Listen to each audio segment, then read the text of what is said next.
Après les marquises, c'est donc à la presqu'île que se sont rendus les membres de l'information, de la mission d'information sur l'avenir institutionnel des Outre-mer. Dernière escale de leur tournée dans le Pacifique, une tournée qui doit leur permettre de déterminer l'évolution statutaire souhaitée par les différents territoires ultramarins. Alors qu'en est-il pour la Polynésie? C'est ce qu'ont tenté de savoir Laure Philibert et Esther Parao-Cordet, nos journalistes qui se sont rendus notamment à Te Ahupu'o. C'est par Te Ahupu'o, ville d'accueil des épreuves de surf des Jeux Olympiques, que la mission d'information sur l'avenir institutionnel des Outre-mer débute ses rencontres à Tahiti. Une mission d'information composée de 4 députés, dont 3 ont fait le déplacement, à commencer par Temat Eilegaïk pour la première circonscription, Davy Riemann, parlementaire guyanais et initiateur de cette mission, et Philippe Gosselin, député de la Manche. Après les marquises samedi et dimanche, il privilégie les visites de terrain. On est en train de faire un travail à la demande d'une certaine façon du président de la République qui a dit à toutes les collectivités d'outre-mer, vous voulez du changement, des adaptations, chiche. Ben voilà, chiche aussi pour l'Assemblée nationale de pouvoir sur place se rendre compte des besoins, rencontrer la population. Il y a un mouvement politique aujourd'hui, des choses qui sont attendues. On a le président Broverson qui est là aussi, une nouvelle équipe. Le regard qui est porté sur nos territoires au niveau de l'Hexagone n'a guère changé. On parle de caprices, on parle de coûts élevés.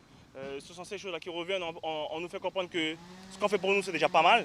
Néanmoins, lorsqu'on vient sur le terrain, on voit que le gap par rapport au référentiel, qui est l'Hexagone, qui est notre pays de référence, on en est bien loin sur beaucoup de territoires. Il y a une remise en question à faire au niveau de l'Hexagone, de nos chers compatriotes de l'Hexagone. Bien sûr, nous aussi, on doit balayer devant notre porte. Comment nous améliorer, comment nous aussi monter en gamme, monter en compétence sur beaucoup de sujets. Et ça passe par une remise en question collective. Cette société d'élevage de crevettes reçoit pour la première fois des parlementaires non issus du Fénois.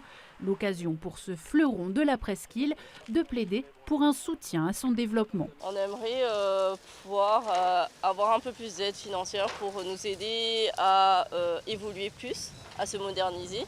C'est la première fois quand même que je suis là. Il y a quand même des députés qui viennent ici parce que on n'a jamais eu de députés ici, quoi. La Polynésie est la dernière étape de cette tournée dans le Pacifique. Après avoir visité tous les territoires, la mission devra faire un état des lieux réaliste des évolutions statutaires souhaitées par les populations et leurs dirigeants. On se rend compte que la France s'est adaptée à beaucoup de territoires en fonction soit des velléités indépendantistes, soit des volontés plutôt ancrage républicain. Et pour nous qui sommes, en tout cas moi personnellement qui suis indépendantiste, ça me permet aussi de voir comment est-ce qu'on peut faire débloquer ce processus de décolonisation, comment est-ce qu'a réussi les Calédoniens, comment est-ce qu'ont échoué Mayotte.